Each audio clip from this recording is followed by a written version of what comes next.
தேனினி மயிலும் இயேசுவின் நாமம் திவ்ய மதுரமாமே. தேனினி மயிலும் இயேசுவின் நாமம் திவ்ய மதுரமாமே. எத்தனையோ நன்மைகள் அவர் நமக்கு செய்து ஆச்சரியமாய் தப்புவித்தாரே.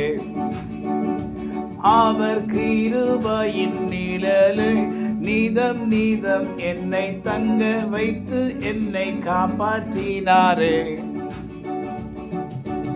இதுவரை நன்மை செய்து நம்மை காப்பாற்றின சர்வ வல்ல தேவன் அவர்தான். தேனினி மயிலும் இயேசுவின் நாமம் திவ்ய மதுரமாமே.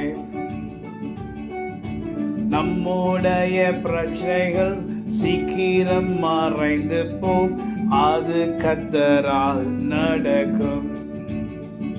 நீ எதை குறித்தும் இனி கவலைப்படாதே, கர்த்தர் தான் உன் நம்பிக்கையாமே. கர்த்தர் நம்மை எல்லா காரியங்களிலும் விலக்கி காப்பாற்றி நம்மை நடத்துவார். அவருடைய நாமம் தேனிலும் மதுரமாய் இருக்கிறது. இயேசு கிறிஸ்து என்கிற நாமத்தை சொல்லும்போது அது தேனினில் அதிகமான, அது சுவை நிறைந்த மதுரமான வார்த்தையாக இருக்குது. அவருடைய வார்த்தையிலே நமக்கு இன்பம், அவருடைய வார்த்தையிலே நமக்கு சந்தோஷம்.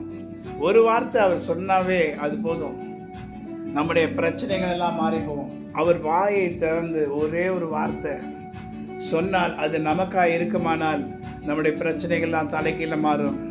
கர்த்தராகிய தேவன் வார்த்தையினால் நம்மை வெற்றி சிறக்க செய்கிற சர்வ வல்ல தேவனாய் கர்த்தர். அவருடைய வார்த்தை தான் தேனிலும் இனிமையான.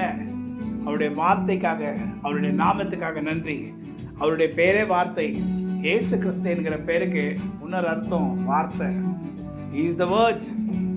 ஆதியிலே வார்த்தை இருந்தார், அந்த வார்த்தை தேவனோடு இருந்தார், அந்த வார்த்தை தேவனாயிருந்தார். அந்த வார்த்தையை குறித்து தான் நாம் சொல்லுகிறோம். தேனிலும் இனிமையான அவருடைய வார்த்தை நமக்கு மதுரமாயிருக்கிறது, உங்களுக்கு மதுரமாயிருக்கும். God bless you. Amen, amen, amen.